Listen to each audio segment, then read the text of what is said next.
Are they open or? I gotta wipe off. I wasn't ready. Oh my god. If I moved to Singapore, I would sleep so good. Previously on my 34-year-old life, I took a flight to Singapore and began my relocation exploration. Now we're on to day 2. Good morning, good morning, good morning. I'm ready to start the day. I think walking like 2 hours straight really put me to bed. I think that was the best sleep I have had in the past 2 months. I might have to come home and do some extreme exercising or something. Right now, I do have a reservation for this tea place. From what I was told, the food there is not good. Maybe I can nibble on something and, you know, like eat after the tea place. I was able to sort out my bank information, so I feel refreshed, man. I feel a little bit tired, but like refreshed as well. I think that's just the heaviness of life.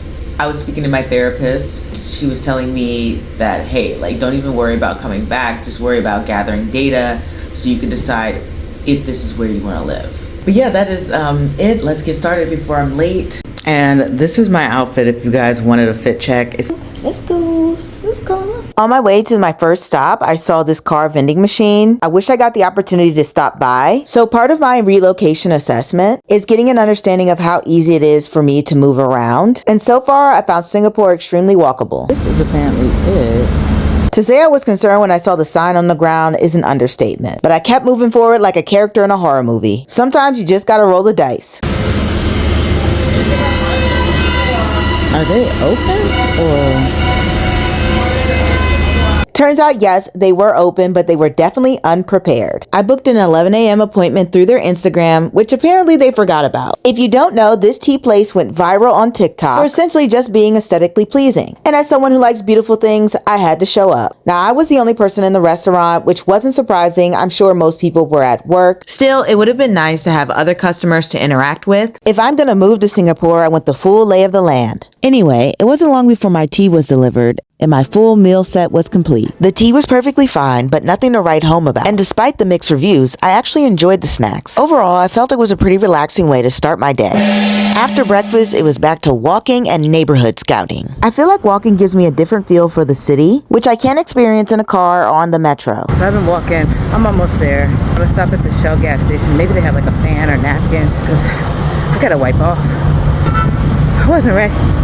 And the heat was definitely a part of that experience. Singapore had my sweat going into my eyeballs, but I finally made it to my destination, Tong Baru. Known for its Art Deco public housing, subtle curated creativity, and you already know the classic hawker center because I was there to eat. I went straight for the longest line and joined. This was a lor mee stall that was recently awarded a Michelin plate. Lor mee is a thick noodle with a starchy gravy, and I paid a few bucks extra to get shark bites as well. The texture of the cornstarch gravy was something to get used to, but the flavor was pretty good. And one thing I loved about this hawker was there was a market right downstairs. Now back to the exploration of Tong Baru, because I'm on a mission. One thing I noticed about walking around Tong Baru was the unique architecture and the clean line aesthetic. There were plenty of bakeries and places to get coffee, and the area felt very residential. I think for me, I'm looking for someplace a little bit more lively. Anyway, we were done with part 1 of the mission. Now it was time for part 2. I like to call this activity alignment. Activity alignment was finding things to do in Singapore that I would also do back home. But before I jumped into the next activity, I stopped by Tomo Cafe. All that walking in the heat had me tired and thirsty. So this cold black sesame latte really gave me my energy back. I'd never had a black sesame latte before. It was a little bitter and a little sweet. I'd give it like a 6 out of 10. Now back to our primary objective. I stopped by Sage Atelier for some good old-fashioned arts and crafts. They had many objects that you could paint and decorate, and you get to choose your option ahead of time. I chose a small wooden music box and hopped right to it. My goal was to make something for my niece. I think I'm getting it out. Most of our paints are quite cloth. Once I could finally access the paint, that is. This was my favorite part of the day. I felt really immersed in my environment, less like a traveler and more like a local, getting to know the environment around me. The locals were very lovely, and going through this process felt very easy. I even received help with painting the eyes and was pretty happy with how everything turned out. Even if it was a little tacky, when I got back and gave it to my niece, she loved it. So if you're ever in Singapore, I say stop by Sage Atelier. Thank you so much.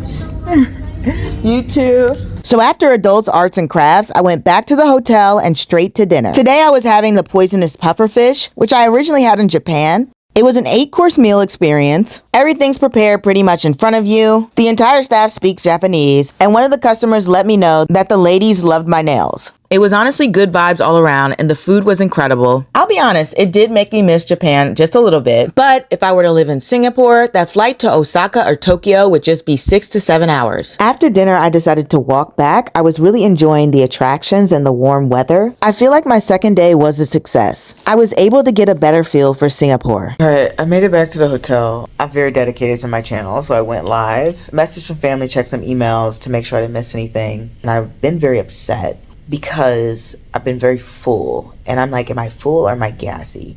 But I've been making sure to walk a lot. It's been very helpful, and not only that, but it's also been very helpful in making me exhausted. You can see I got the sleepy eyes, right? This is one reason I like Singapore. I was talking to someone earlier, and they were asking what the degrees were like in Washington, D.C., and I was like, all right, it's like -10°C, right? And they were like, oh man, people would die if they heard that here. It never gets that. Like, you don't have to buy winter clothes. Oh my God.